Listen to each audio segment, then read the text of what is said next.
د سورۃ التوبه په شروع کې دا بسم الله نلیکلو سلور وجوهات دي. اوله وجه دا ده چې سورۃ التوبه په سر کې الله جل جلاله بسم الله نه نازله کړي.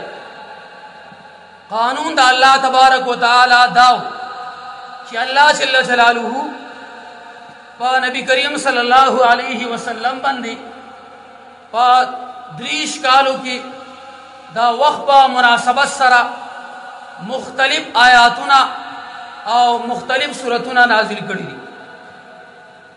او کله بچي جبريل امین یو آیات مبارکه د اسمان د طرفنا راوړو نو هغه نبی کریم صلی الله علیه وسلم تداوی چې دا آیات مبارکه پلان کی سورت کی پلان کی آیات نه رسولی کوي.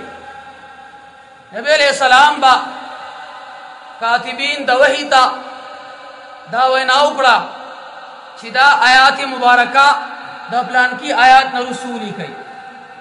او کله بچي یو سورت ختم شو نو الله جل جلاله با د بل سورت د ابتدا لپاره بسم الله الرحمن الرحیم راولې غلا. دا به دې نخا او علامه وا چې مخکې سورت ختم شوه دی او دا بل سورت شروع شو. لیکن کله چې الله تبارک وتعالى دا سورت دی دنیا ته راولېګو نو دې سورت با ابتدا کې الله جل جلاله بسم الله الرحمن الرحیم نازل نکړه.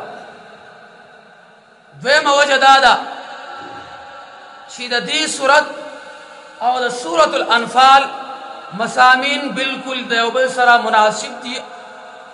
دریمه وجه دا ده چې بسم الله دا د پاره د امن ده او سورۃ البراءه الله جل جلاله د امن د لري کول لپاره نازله کړې ده.